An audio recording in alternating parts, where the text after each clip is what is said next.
Hello दोस्तों, part 2 की इस वीडियो में आपका स्वागत है। अब हम देखते हैं क्वेश्चन नंबर 16।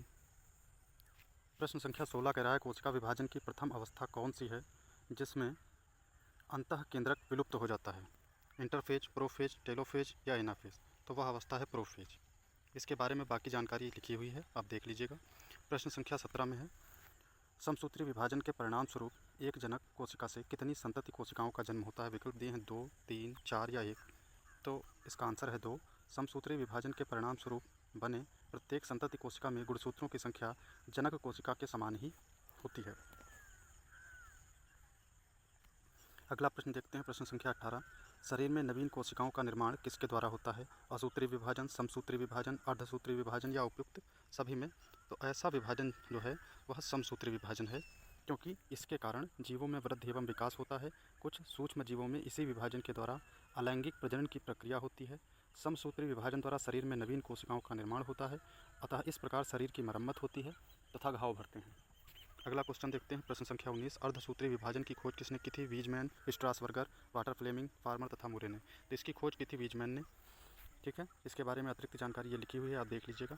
प्रश्न संख्या 20 जो है अर्धसूत्री विभाजन की कितनी अवस्थाएं होती हैं? 2, 3, 4 या 5? इसकी 2 अवस्थाएं होती हैं। ठीक है, अर्धसूत्री विभाजन की 2 अवस्थाएं होती हैं, अर्धसूत्री 1 तथा अर्धसूत्री 2। यह विभाजन सिर्फ जनन कोशिकाओं में होता है, यानी जब युग्मक बनते हैं उनमें होता है। अर्धसूत्री 1 यानी जो पहला चरण है अर्धसूत्री विभाजन का, उसमें 4 अवस्थाएं होती हैं, प्रोफेज 1, मेटाफेज 1, एनाफेज 1 तथा टेलोफेज 1 इसलिए समय लगा हुआ है क्योंकि यह अर्धसूत्री विभाजन का पहला चरण है। प्रश्न संख्या 21 देखते हैं, कोशिका किसी जीव की कौन सी इकाई होती है? संरचनात्मक, कार्यात्मक, संरचनात्मक एवं कार्यात्मक या सूत्रकणिकाएँ? तो इसमें उत्तर सही है संरचनात्मक एवं कार्यात्मक। प्रश्न संख्या 22 देखते हैं, कोशिकाओं की सर्वप्रथम खोज रॉबर्ट हुक ने 1665 में की थी। जिस उपकरण के माध्यम से कोशिकाओं की खोज की गई थी उसे क्या कहा जाता है? प्रकाश सूक्ष्मदर्शी, माइक्रोस्कोप, प्लाज्मा मेम्ब्रेन या प्रिज्म? तो इसका जो सही उत्तर है वो है माइक्रोस्कोप। प्रश्न संख्या 23 देखते हैं, जीवन का भौतिक आधार किसे कहा जाता है? कोशिका भित्ति, वनस्पति कोशिका, जंतु कोशिका या जीव द्रव्य? तो जो जीव द्रव्य है इसे जीवन का आधार कहा जाता है। किसी भी कोशिका के कोशिका भित्ति को छोड़कर शेष संपूर्ण भाग जो जीव द्रव्य कहलाता है और इसे जीवन का आधार कहा जाता है। यह 2 भागों से मिलकर बना होता है, कोशिका द्रव्य तथा केंद्र। अगला प्रश्न देख लेते हैं, प्रश्न संख्या 24। प्रश्न संख्या 24 देखते हैं, जंतु कोशिकाओं के बाहरी आवरण के बीच का भाग क्या कहलाता है और कोशिका के सभी आवश्यक अंग इसी भाग में होते हैं? कोशिका द्रव्य, कंकाल तंत्र, कोशिका अंगक या माइटोकॉन्ड्रिया? तो इसे कोशिका द्रव्य कहा जाता है।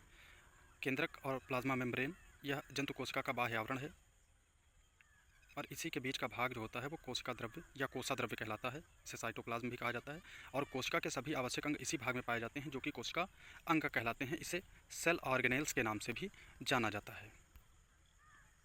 ठीक है, अगला क्वेश्चन देखते हैं बेटा, प्रश्न संख्या 25। कोशिकाओं का कंकाल तंत्र किसे कहते हैं? अंतःद्रव्यी जालिका या एंडोप्लाज्मिक रेटिकुलम को, माइटोकॉन्ड्रिया को, लाइसोसोम को या लवक को? तो अंतःद्रव्यी जालिका को कोशिका का कंकाल तंत्र कहा जाता है क्योंकि इसका मुख्य कार्य कोशिकाओं का ढांचा तथा कोशिका को मजबूती प्रदान करता होता है और इसी पर राइबोसोम लगे होते हैं घुंडियों के आकार में, जिन्हें प्रोटीन की फैक्ट्री कहा जाता है क्योंकि ये प्रोटीन संश्लेषण का कार्य करते हैं। प्रश्न संख्या 26 देखते हैं, शरीर में भोजन का ऑक्सीकरण किसमें होता है? अंतःद्रव्यी जालिका में, माइटोकॉन्ड्रिया में, लाइसोसोम में या लवक में? तो इसका जो संश्लेषण होता है भोजन का, ऑक्सीकरण होता है, माफ़ कीजिएगा, भोजन का जो ऑक्सीकरण होता है वह माइटोकॉन्ड्रिया में होता है। इसे कोशिका का ऊर्जागृह भी कहा जाता है, यानी माइटोकॉन्ड्रिया को कोशिका का ऊर्जागृह कहा जाता है। इसमें भोजन का ऑक्सीकरण होता है और भोजन के ऑक्सीकरण को कोशिकीय श्वसन या अंतः श्वसन भी कहा जाता है। भोजन के ऑक्सीकरण के पश्चात ऊर्जा जो निकलती है वह एटीपी के रूप में निकलती है और संग्रहित की जाती है। अच्छा, प्रश्न संख्या 27 देखते हैं, लवक कितने प्रकार के होते हैं? 4, 3, 2 या इनमें से कोई नहीं? तो लवक बेटा जो होते हैं वो 3 प्रकार के होते हैं, अवर्णीय लवक, वर्णीय लवक और हरित लवक। प्रश्न संख्या 28 कह रहा है, भोजन का संचय करना किस लवक का कार्य होता है? अवर्णीय लवक, वर्णीय लवक, हरित लवक या उपरोक्त सभी? तो भोजन संचय का कार्य जो होता है वो अवर्णीय लवक का होता है। प्रश्न संख्या 19 कह रहा है, टमाटर का लाल रंग किसके कारण होता है? लाइकोपिन, बीटानिन, कैरोटीन, ये गलत लिखा हुआ है, कैरोटीन होगा, जैंथोसाइनिन। तो इसका जो सही उत्तर है वो है लाइकोपिन वर्णक। वर्णीय लवक के कारण पौधों में रंगीनपन होता है, जैसे फल एवं पुष्पों के रंगीन भाग में ये सब पाए जाते हैं। और टमाटर का जो लाल रंग होता है वो लाइकोपिन वर्णक के कारण होता है। इसी प्रकार गाजर व मिर्च का रंग कैरोटीन वर्णक के कारण होता है और चुकंदर में बीटानिन वर्णक पाया जाता है, जिसके कारण वो अलग टाइप का दिखता है। बैंगन का रंग जो होता है वो जैंथोसाइनिन वर्णक के कारण होता है। अगला क्वेश्चन नंबर 30 है, प्रश्न संख्या 30 है, जो कि कह रहा है व्हाट इज सेल? सेल क्या है, अर्थात सेल की परिभाषा देना है। और ये लास्ट क्वेश्चन मैं आप लोगों के लिए छोड़ता हूँ, इसका उत्तर आप कमेंट बॉक्स में देंगे। ठीक है, धन्यवाद।